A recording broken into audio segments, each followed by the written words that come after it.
السلام علیکم ورحمۃ اللہ وبرکاتہ۔ محترم دین بھائی، نکاح کے خطبے کو سننا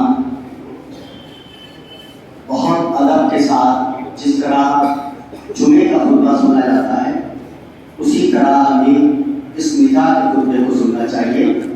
آپ سے گزارش ہے کہ آپ بہت ادب کے ساتھ سنیں، آپس میں کوئی بات چیت نہ کریں۔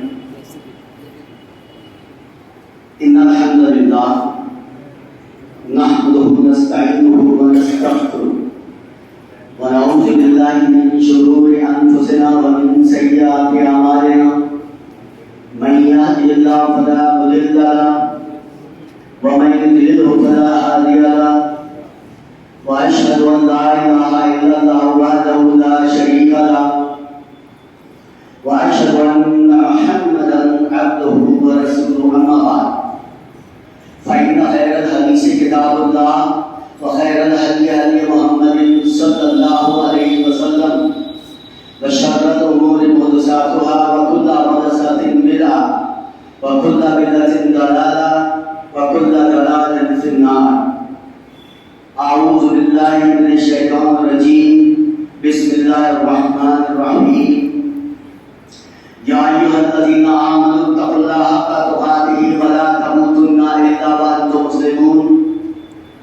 یا ایھا الناس اتقوا ربکم الذی خلقکم من نفس واحدہ وخلق منها زوجها وبث منهما رجالا كثيرا ونساء واتقوا الله الذي تساءلون به والارحام ان الله كان عليكم رقيبا۔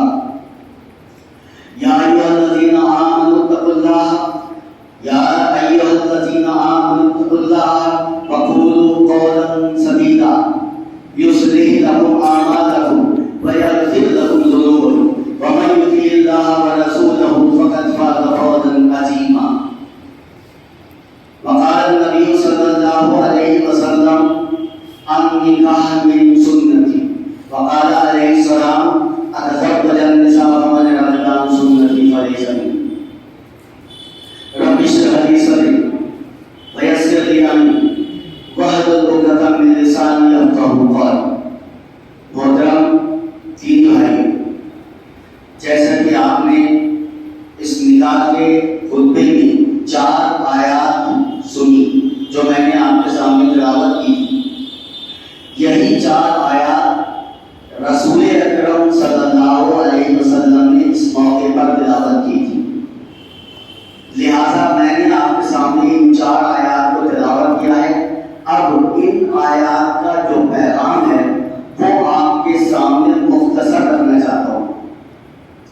سب سے پہلے میں آپ کے سامنے بتا دوں کہ ان 4 آیات میں جو 4 مرتبہ اللہ رب العزت نے تقوی کے بارے میں کہا ہے کہ تقوی اختیار کرو، اللہ سے ڈرو، اور پھر فرمایا اللہ سے ڈرو اس طرح جیسے ڈرنے کا حق ہے، یعنی تقوی اختیار کرو اس طرح جیسے تقوی اختیار کرنے کا حق ہے۔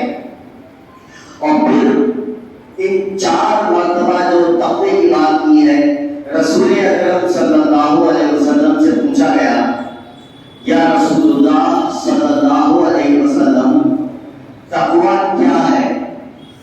آپ نے فرمایا تقوی یہاں ہے، یہ دل کی طرف اشارہ کیا 3 مرتبہ۔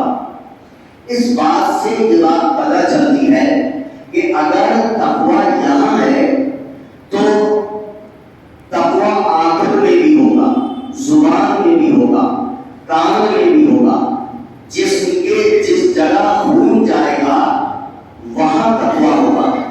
کیونکہ خون کا جو پمپنگ کا کام کرتا ہے وہ دل کرتا ہے، اور دل سے خون پورے جسم میں دوڑتا ہے، لہذا یہاں اگر تقوی ہو گیا تو آپ کی پوری جو ایک جسم ہے اس کے اندر تقوی پیدا ہو جائے گا۔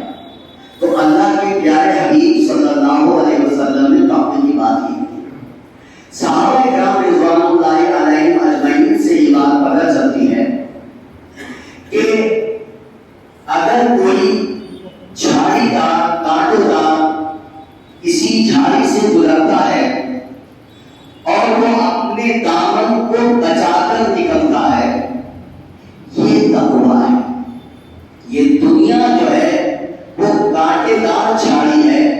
جس سے نکل کے ہمیں پار ہونا ہے. یہ صحابہ کرام رضوان اللہ علیہم اجمعین کی تعلیمات ہمیں ملتی ہے. پھر اس کے بعد اللہ تعالیٰ نے فرمایا وَلَا تَمُوتُنَّ إِلَّا وَأَنْتُمْ مُسْلِمُونَ.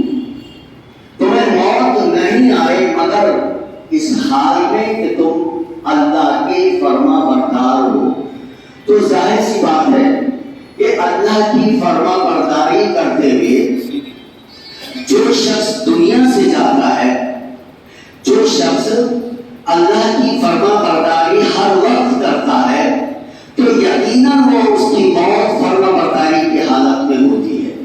تو اللہ تعالیٰ نے یہاں پہ فرمایا وَلَا تَمُوتُنَّ إِلَّا وَأَنْتُمْ مُسْلِمُونَ کہ تمہیں موت نہیں آئے مگر اس حال میں کہ تم مسلم ہو. کہنے کا مطلب یہ ہے کہ اس نکاح کے موقع پر اللہ تعالیٰ نے موت کا بھی ذکر کیا ہے.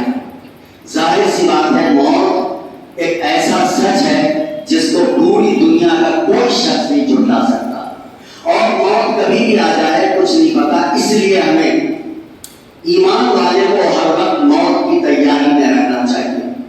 دوسری آیت جو سورہ نساء کی ہے اس میں اللہ تعالیٰ فرماتا ہے اے انسان یا ایھا الناس، یہاں پہ تمام انسانوں سے کہا جا رہا ہے اے انسانوں اللہ سے ڈرو. تمہیں اللہ تعالیٰ نے ایک جان سے پیدا کیا اور اسی جان سے اس کا جوڑا بنایا. اور آپ جانتے ہیں کہ ایک جان آدم علیہ السلام ہے اور اس کا جو ان کا جوڑا بیوی حوا. آپ یعنی بیوی حوا کو اپنی پسلی سے آدم علیہ السلام کی بائیں پسلی سے بنایا گیا. اور پھر فرمایا پوری دنیا میں مرد عورت پھیلا دی. پوری دنیا میں اگر آپ پوری دنیا کے کسی بھی انسان سے آپ پوچھتے ہیں کہ تمہارے پہلے ماں باپ کون ہیں، تو وہ کہے گا آدم علیہ السلام اور بیوی حوا. یہی کہے گا نا. جتنی آسمانی کتابیں ہیں ان سب میں یہ بات لکھی ہوئی ہے کہ ہمارے ماں باپ پہلے آدم علیہ السلام اور حوا ہیں. اب میں ایک سوال آپ سے پوچھتا ہوں، وہ آپ مجھے بتائیں گے کہ آدم علیہ السلام پٹھان تھے، سید تھے، یا کون سی قوم سے تھے؟ یہ آپ کو بتانا ہوگا، کیونکہ ہمارے معاشرے کے اندر پیدائشی طور پر لوگوں کو اونچا سمجھ دیا جاتا ہے، پیدائشی طور پر لوگوں کو نیچا سمجھ دیا جاتا ہے. اسلام نے اونچا اور نیچے ہونے کا ایک معیار دیا ہے، جو معیار ہے سورہ حجرات کی آیت نمبر 13 میں کہ تم میں اونچا وہ ہے جس کے اندر تقوی ہے. اور تقوی کی میں نے ڈیفینیشن آپ کے سامنے بتا دی ہے کہ تقوی کیا چیز ہے. اور اللہ رب العزت نے جو پیمانہ دیا ہے ہمیں وہ تقوی کا دیا ہے. تو ظاہر سی بات ہے جس کے اندر جتنا تقوی ہوگا اللہ کی نظر میں وہ اتنا ہی اونچا ہوگا. دنیا میں پیسے کی بنیاد پر لوگ اونچا کہتے ہیں، دنیا میں خاندان کی بنیاد پر لوگ اونچا کہتے ہیں. اور یاد رکھیے اگر آپ نبی کی اولاد میں بھی ہیں، آپ سلسلہ اگر نبی سے بھی جوڑتے ہیں اور